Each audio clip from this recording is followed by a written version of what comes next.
رب اشرح لي صدری ویسر لی امری واحلل عقدۃ من لسانی یفقہوا قولی واجعل لی وزیرا من اہلی۔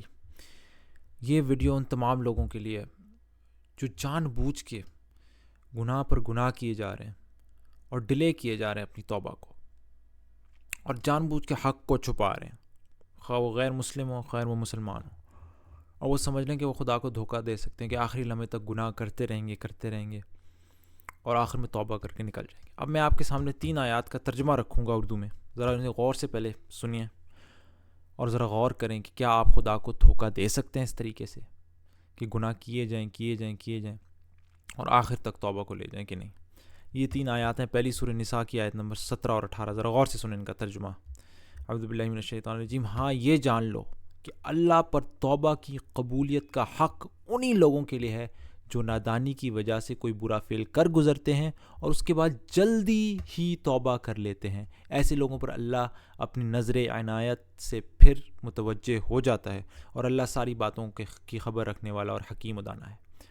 اور آیت نمبر 18 ذرا غور سے سنیں۔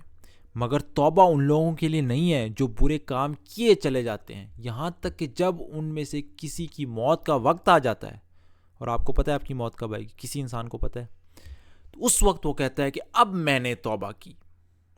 کیا آپ خدا کو ایسے دھوکہ دے سکتے ہیں؟ اور اسی طرح توبہ ان کے لیے بھی نہیں ہے جو مرتے دم تک کافر رہیں۔ سبحان اللہ، یہاں پہ ان کے کافروں کا ان کے ساتھ ذکر کر دیا۔ ایسے لوگوں کے لیے تو ہم نے دردناک سزا کے تیار کر رکھی ہے۔ کیا آپ خدا کو دھوکہ دے سکتے ہیں کہ ساری زندگی کرتے رہو میں آخری لمحے کر لوں گا؟ آخری لمحے موت کے فرشتہ دیکھ کے مانا تو کیا مانا پھر کون سی توبہ ہے؟ اللہ نے تو کہہ دیا مگر توبہ ان لوگوں کے لیے نہیں ہے۔ پھر سورہ یونس میں آپ دیکھیں، سورہ یونس میں اللہ سبحانہ و تعالیٰ کیا فرماتے ہیں؟ فرعون کا واقعہ، یہ ایک مثال ہے آپ کے سامنے، ذرا غور سے دیکھیں۔ اور ہم نے بنی اسرائیل کو سمندر سے گزار لے گئے، پھر فرعون اور اس کے لشکر ظلم اور زیادتی کے غرض سے ان کے پیچھے چلے، حتیٰ کہ جب فرعون ڈوبنے لگا تو بول اٹھا، میں نے مان لیا کہ خداوند حقیقی اس کے سوا کوئی نہیں جس پر بنی اسرائیل ایمان لائے، اور میں بھی سر اطاعت جھکا دینے والوں میں سے ہوں۔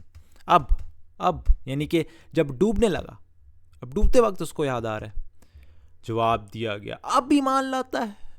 دیکھ لیں، یہ دیکھیں، سامنے چیز آ جائے، دیکھ کے مانا تو کیا مانا، جواب ملا اب ایمان لاتا ہے، حالانکہ اس سے پہلے تک تو نافرمانی کرتا رہا اور فساد برپا کرنے والوں میں سے تھا، اب تو ہم صرف تیری لاش ہی کو بچائیں گے۔ اعوذ باللہ، اللہ تعالیٰ بچائے ہمیں۔ اب تو ہم تیری لاش ہی کو بچائیں گے تاکہ تو بعد کی نسلوں کے لیے نشان عبرت بنے، اگرچہ بہت سے انسان ایسے ہیں جو ہماری نشانیوں سے غفلت برتتے ہیں۔ اور ایک آخری موقع قرآن سے، سورہ غافر سے، آیت نمبر 82 سے آگے میں آپ کے سامنے پڑھتا ہوں، ذرا غور سے اس کا ترجمہ سنیں۔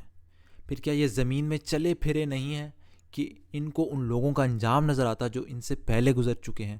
وہ ان سے تعداد میں زیادہ تھے، ان سے بڑھ کر طاقتور تھے، اور زمین میں ان سے زیادہ شاندار آثار چھوڑ گئے ہیں۔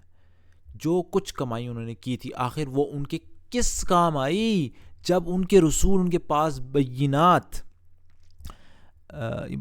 ہی میرے خیال لکھا ہے، جب ان کے پاس بینات لے کر آئے تو وہ اسی علم میں مگن رہے جو ان کے اپنے پاس تھا، اور پھر اسی چیز کے پھیر میں آ گئے جس کا وہ مذاق اڑاتے تھے۔ اب یہ ذرا غور سے سنیں۔ جب انہوں نے ہمارا عذاب دیکھ لیا تو پکار اٹھے، دیکھ لیا، یاد رکھیں انہوں نے دیکھ لیا، جب انہوں نے ہمارا عذاب دیکھ لیا تو پکار اٹھے کہ ہم نے مان لیا اللہ وحدہ لا شریک کو، اور ہم انکار کرتے ہیں ان سب معبودوں کا جنہیں ہم شریک ٹھہراتے تھے۔ مگر کیا ہوا؟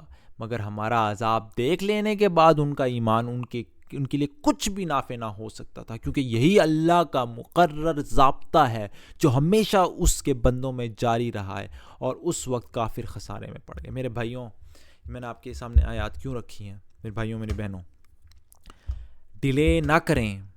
آپ کو نہیں پتا آپ کے موت کا وقت کب ہے، موت کا وقت آ جائے گا، موت کا غرغرہ آ جائے گا، پھر آپ کیا کریں گے؟ اگر فرشتے کو دیکھ کے مانا تو کیا ماننا تو وہی، امتحان تو یہی ہے نا کہ مانو بغیر دیکھے، اپنی عقل، اپنی سوچ، اللہ تعالیٰ نے جو ہمیں صلاحیت دی ہے چیزوں کو انفر کرنے کی، عقل استعمال کر کے حق کو پہچاننے کی، وہ صلاحیت استعمال کر کے مان لو اور حق کے پاس آ جاؤ۔ اگر آپ غیر مسلمان ہو، مسلمان بھی ہو تو حقیقی ایمان لے کے ہو، یہ صرف یہ نہیں کہ وراثت کی وجہ سے جو اماں ابا سے ملا، حقیقی طور پہ مانو. اور اگر آپ مسلمان ہو کر گناہ پر گناہ کیے جا رہے ہیں اور یہ سمجھ رہے کہ میں آخری موقع پہ توبہ کر لوں گا بس، آپ کو کیا پتا آپ کس وقت آگے آپ کی جان نکل جائے اور آپ کو توبہ کا موقع ہی نہ ملے.